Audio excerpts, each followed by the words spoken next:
Muito bem, Wesley Dias aqui e hoje eu quero falar um pouco sobre persuasão e já começo perguntando para você, persuasão é uma coisa boa ou uma coisa ruim? Bom, isso depende de como eu utilizo. Assim como uma ferramenta qualquer, como por exemplo um martelo, se eu utilizo um martelo para bater uma pessoa, isso é utilizar a ferramenta para algo ruim. Agora, se eu utilizo para fazer aquilo que o martelo foi feito para fazer, sei lá, pregar um prego, então eu estou utilizando a ferramenta certa para fazer a coisa certa. Assim também é a persuasão. Eu posso utilizar a persuasão e ah, convencer as outras pessoas, influenciar as outras pessoas a fazer algo bom, algo que vai gerar resultados não só para mim, mas para ela também. Sempre no processo de ganha-ganha, esse é a metodologia que a gente deve sempre trabalhar. E observando sempre a chamada regra de ouro, faça aos outros aquilo que você gostaria que eles fizessem a você. E para a gente entender um pouco do processo de persuasão, a gente precisa concordar que padrões fixos de comportamentos existem. Ou seja, existem padrões que são fixos. Todos os animais, e nós somos animais, apesar de sermos racionais, temos padrões de comportamentos fixos que ocorrem quando surge um estímulo específico. Então, é interessante que se eu adiciono a palavra porquê a um pedido, aumenta a chance de que ele seja aceito. Então, tem uma pesquisa que foi feita em uma Xerox, onde as pessoas chegavam lá e perguntavam assim: "Ah, eu gostaria de." Tinha fila na Xerox, e aí chegava alguém e perguntava assim: "Eu posso tirar uma Xerox?" Aí as pessoas tinham uma certa taxa, tipo X% deixava a pessoa passar na frente da fila. Quando ela falava, eu posso passar na sua frente porque preciso tirar uma Xerox, aumentava, sei lá, duas vezes mais a porcentagem de que tinha sido feito antes. Então, só o fato de adicionar a palavra porque aumenta a chance de um pedido ser aceito. Então, aí você já pode adicionar no seu dia a dia. Toda vez que você for pedir alguma coisa a alguém, tente adicionar um porquê. Por que você está pedindo isso? Isso aumenta a chance de você conseguir. Mas a verdade é que o Robert Cialdini, que é um dos especialistas aí nesse processo de uh, persuasão, ele coloca aí 6 regras, e até uma sétima que apareceu, que é pré-suasão, ou seja, antes da persuasão. Mas nós vamos trabalhar hoje essas 6 regras, que é a reciprocidade, comprometimento e consistência, prova social, apreciação, autoridade e escassez. São as 6 regras que você pode ver essas regras com mais detalhes no livro As Armas da Persuasão, deste mesmo autor aqui, Robert Cialdini. Vamos então começar com a regra da reciprocidade. O ser humano sempre busca pagar com gratidão aquilo que é dado pelas outras pessoas. Isso aqui é o padrão que acontece. Existem pessoas ingratas? Sim, mas o padrão é que as pessoas retribuam aquilo que receberam. Então, até mesmo uma amostra grátis pode despertar a reciprocidade de uma pessoa. A regra da reciprocidade faz com que você crie dívidas não solicitadas e a sociedade espera que sejamos recíprocos para aqueles que dão algo, que nos dão algo, mesmo que nós não tenhamos pedido nada a eles. Eu tenho certeza que quando você, sei lá, recebe um presente de aniversário, automaticamente você já pensa que vai ter que dar também um presente de aniversário. Ou então, quando você recebe sei lá, algum bônus de alguma loja, algum desconto, você também tende a ir fazer as suas compras nessa loja. Então, as empresas utilizam muito desse princípio da reciprocidade e é preciso estar atento que pode ser utilizado de uma forma negativa também, né? Às vezes alguém está te dando algo, mas porque quer algo de volta. Então você fique atento a esse processo também. Geralmente isso acontece automaticamente. Eu estou fazendo isso para fulano porque ele fez isso para mim. A regra número 2 diz sobre comprometimento e consistência. Então, nossa cultura valoriza pessoas que tenham consistência. Uma vez que tomamos uma decisão, não queremos voltar e pensar sobre aquele assunto novamente. Nós somos conscientes e assumimos compromissos se acreditamos que estamos fazendo por nossa causa e não por pressão externa. O que é essa questão da consistência e do comprometimento? Quando a pessoa diz, geralmente, né, eu vou fazer, e ela assume aquilo como sendo uma responsabilidade. Isso faz com que ela tome decisão e não queira voltar mais atrás aquilo, mesmo que às vezes sabe que está errado, sabe? Se a pessoa falar, eu vou comprar, e aí depois eu ver que o preço não estava tão bom, mas para não voltar atrás, as pessoas tendem a continuar no erro porque disseram que não iriam mudar, né? Eu vou fazer isso. E aí depois, mesmo sabendo que é errado, as pessoas tendem a não fazer. E geralmente por conta disso aqui, ó. quando você quer que a pessoa seja consistente, se você faz uma pressão, muitas vezes isso tem um efeito contrário. E a pessoa acaba não tomando decisão porque ela quer ser consistente com aquilo que ela falou lá no início.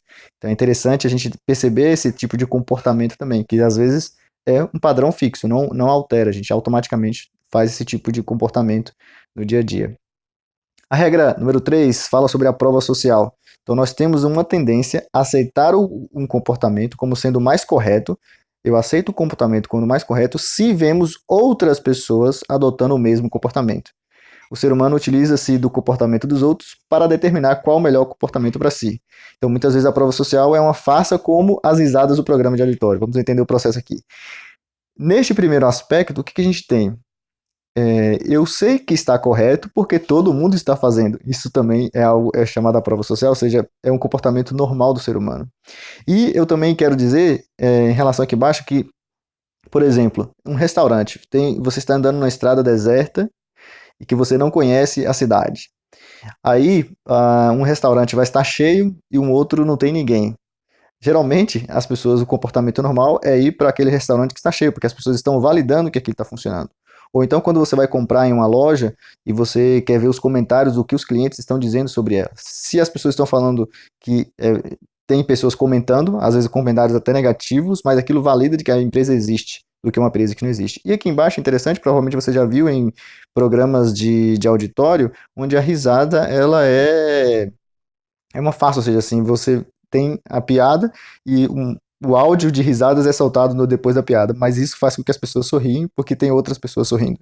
E isso faz com que, então, porque alguém está fazendo, parece que é o certo e que é o correto, e a gente automaticamente às vezes comporta nesse mesmo aspecto, né? Fazendo aquilo que as pessoas estão fazendo. Na quarta regra, a gente tem a apreciação. Então, quando as outras pessoas percebem uma pessoa mais como atraente, isso filtra a maneira como elas veem aquela pessoa.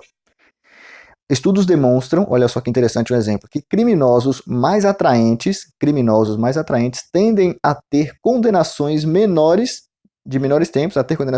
tempos, de cadeia do que os criminosos que têm aparência comum. Olha só que interessante, o juiz, na hora de julgar o camarada, vai dar X anos baseado às vezes na aparência dele. São pesquisas que foram apontadas que fazem esse tipo de análise. E, olha só interessante, temos a questão da aparência e a questão da familiaridade. Nós gostamos de pessoas que são parecidas conosco. Familiaridade também gera apreciação. Então, às vezes você se comporta ou toma certas decisões porque aquilo atraiu a tua atenção ou porque parece com você. Então, não necessariamente é o certo, é o correto, ou você deveria fazer aquilo, mas automaticamente, pelo padrão fixo de comportamento, você aceita porque é familiar, você aceita porque tem uma boa aparência.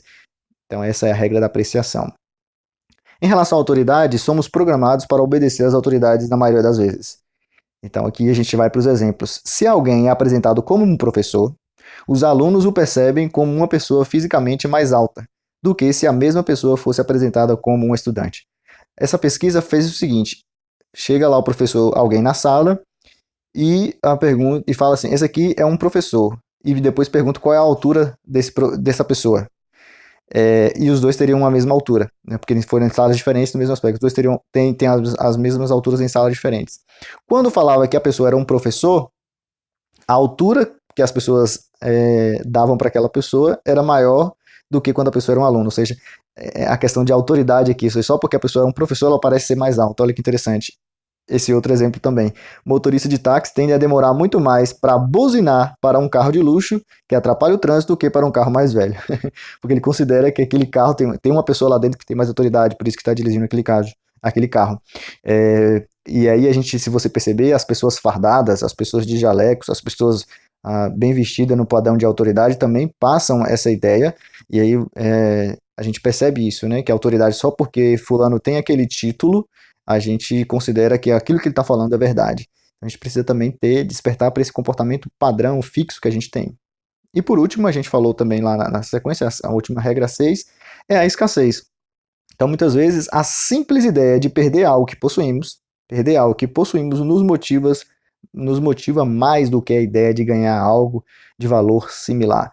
Então, perder dói mais do que ganhar, né? Ou algo de menor valor, de valor similar, no aspecto de eu vou me esforçar mais para não perder do que para ganhar, nesse sentido.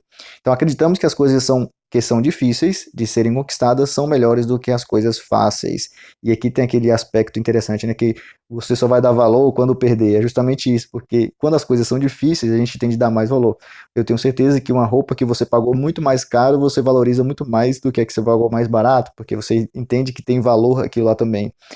E se for uma peça única, muito mais valor vai ter ainda. Então, por isso, nossa mente encara a escassez como sinônimo de qualidade. E aqui na foto a gente tem a última Coca-Cola do deserto. Talvez você nem goste de Coca-Cola, mas se você estiver morrendo de sede e aí você achar uma Coca-Cola no deserto, você vai reconsiderar o seu gosto por Coca-Cola. Então, a ideia da escassez, e as lojas também utilizam muito isso, você vai ver que todo domingo vai passar uma propaganda do Magazine Luiza falando que só amanhã no Magazine Luiza, isto é, uma escassez. Ou então, últimas unidades.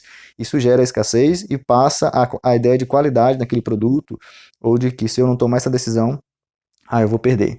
Então, esses são aí os 6 gatilhos. Eu espero que tenha feito sentido, que tenha contribuído para você.